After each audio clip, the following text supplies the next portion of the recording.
What's happening, YouTube? Back in the day gamer here. Thanks for tuning into my channel and joining me for another episode of What's Happening, YouTube. I'm once again joined by my excellent co-host, Angry Baby. He's in his little pumpkin outfit. Look how cute I am. Yeah. We'll see how long that lasts. But as you may have guessed, you were tuned into the Halloween Spooktacular. Ooh! You didn't like that. Not one bit. No.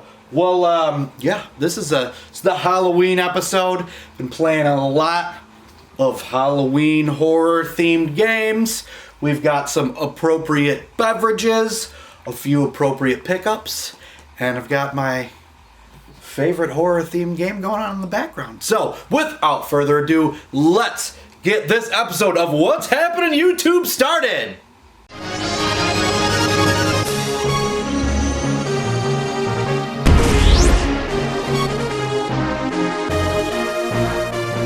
Alright, now that the miners have left the room, let's pop open our beverage for the evening. It's obviously going to be something that has pumpkin in it, because not only do I love pumpkin, but it's the season. They were going to be drinking a honey wine called Pumpkin Harvest from Humble Bee, coming out of Cleveland, Ohio.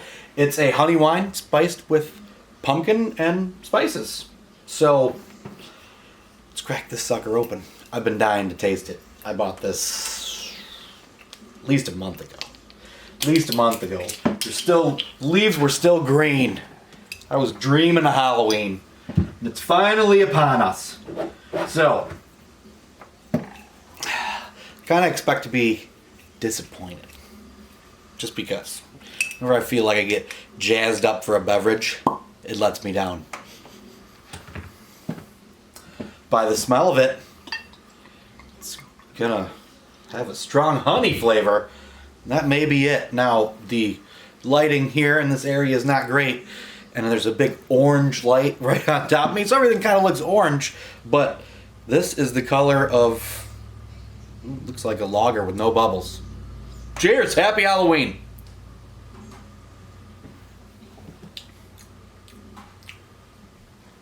I'm not sure if I like that.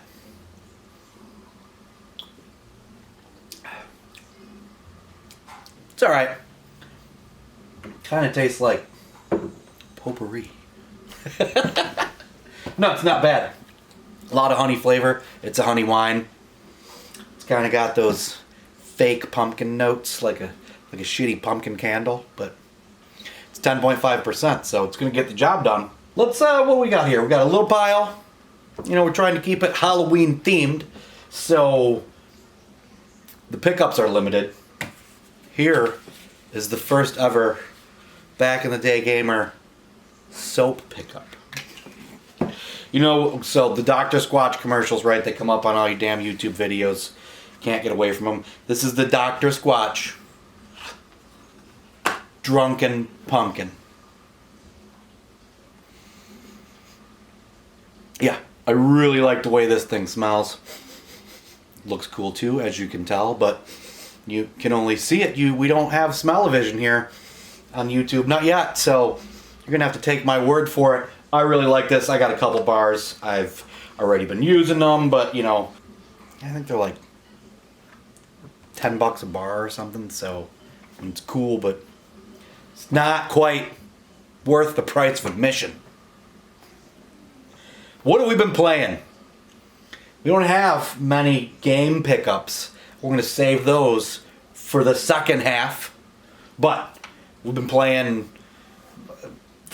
Honestly, I got a lot of Halloween-themed games.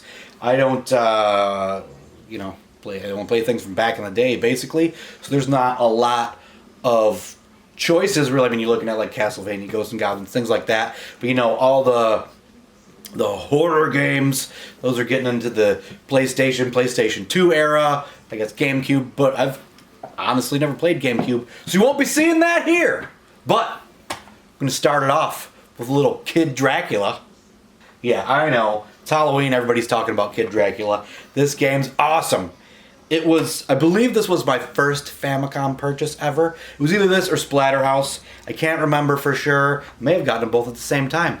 If you care to find out, check out my backlog of videos, because I did get it right when I started making vids. This is a solid game. I remember I paid 20 bucks for it. Now it's way more than that. Doesn't matter, wouldn't sell it, but the game's great. I love it. Y'all know what I'm talking about. I'm not going to dwell too much on it. Played through it, beat it. Here's some scenes of the end guy, and get any other game capture, because I was just towards the end. I'm like, shit, better film some of this for the Halloween episode. So this is what you get, but I'm not gonna spoil it for you, because I hate that. Hate the spoilers. All right, on this one, I'm gonna break the rules. I'm not super sure how I feel about this one yet. I'm having fun with it, but it's new. You know, every now and then we sprinkle some Switch in there. You know what I'm gonna say, right? Luigi's Mansion 3. So, at first, I mean, I really like the graphics, but it's just, you know, it might as well be a side-scrolling platformer. There's no choices. It's just, hey, you go this way. You know, it's not, you know, trying to figure anything out, but it kind of tricks you into it. Well, that was just the beginning. You know, kind of tutorial. You got to use all the damn buttons. And that's kind of a pain in the ass. I wish there was less button options, but you know, I'm used to my to A and B, or A, B, and X, Y. But you know, you get used to it quick. I don't have any gameplay because I feel like taking the Switch out of that room, bringing it here, hooking it up, all that. But you've all played it. It's renowned as one of the best Switch games. I think I'm about a third of the way through it. I haven't played it that much, but super liking it, especially the graphics. I don't mind that it's cutesy. I think that's kind of cool. And Kid Dracula's kind of cutesy too, but I didn't mind that either. The graphics, though, man, the graphics are just great. It's making me want to play more Switch, because obviously gameplay and all that's important, but graphics, ooh, shiny, pretty colors. I really, really like the graphics on this game. So, that being said, you know what I'm talking about. Luigi's Mansion, good game for Halloween. Next up, little ghost and goblins action. Shit, it's even going on right here. Where'd it go? Oh, there we go. Big Man House. That's my favorite level. One of my favorite levels in any Nintendo game. Tough as shit. I mean, it took me years before I could even get past the house when I was younger, let alone beat the 2 unicorns at the end. But now, no big deal. I obviously was playing this because that's what we're talking about, but you know, I've put my foot down. I'm going to beat this. Last year, or pre-COVID, whatever, I beat the first loop. And it wasn't really that hard. Once you did it, you know, it's a hard-ass game. It's the definition of NES tough. It's tough. But like a lot of games, once you beat it, it's like, oh hey, it's not that bad. It gets progressively harder on the second loop, and I gave up. I hung in the towel. This time I said, I'm going for it. I breezed through. I mean, I'm at the last level right now, which, man, that last board, oh, what a bitch. But I pretty much breezed through the game. Level 3, the blue cave level with all the red devils, it's like the hardest part of the game. No, it's not. The last level is the hardest part of the game, but that part is damn tough. Big Man House doesn't give me that rough of a time now, but I want to hear your guys' input, opinion. I want to hear, let's hear some things about your thoughts on Ghosts and Goblins. I know Captain Algebra bitches, he hates it. Lots of people complain. I mean, it's super, super tough. But this is one of my favorite NES games. And as hard as it is, and as rage-inducing, I still like to toss it in a lot and play it.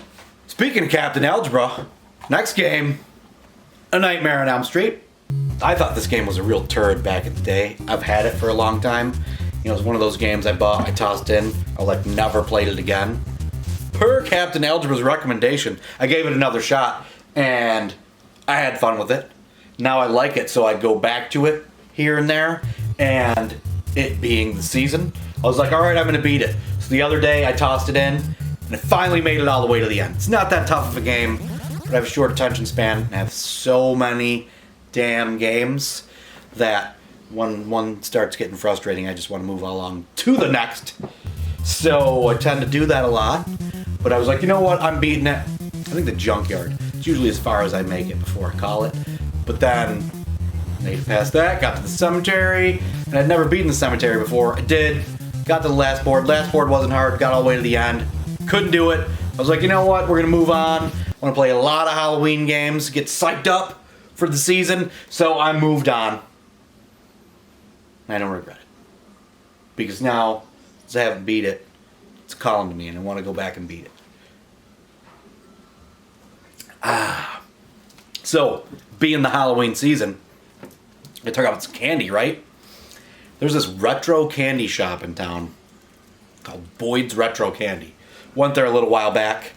Actually, it's been quite a while, and it's been sitting over here in my cup holder. It's time to break it out. It's Whistle Pops. I know the lighting sucks, so this isn't going to work out good, but Whistle Pops. Remember these suckers? No pun intended. It's a sucker. So, we're going to pop it open, give it a taste. I was strolling through the candy shop like a kid in a candy shop, and I forgot all about these damn things. But I saw it and I was just like, oh shit. Haven't thought about one of those things for like 20 years. So we snagged it, and here we are. It's like a flute whistle thing, right? So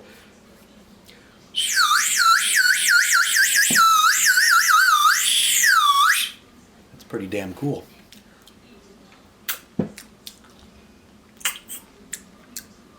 Tastes like shit. I'm not patient with my candy. It definitely doesn't have very good flavor. Now it doesn't whistle. Moving on.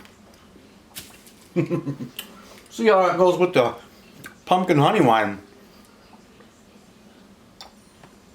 Even better idea. Let's infuse that with some Whistle Pop. I'll let that marinate for a little bit. So, the other thing to talk about in the Halloween season,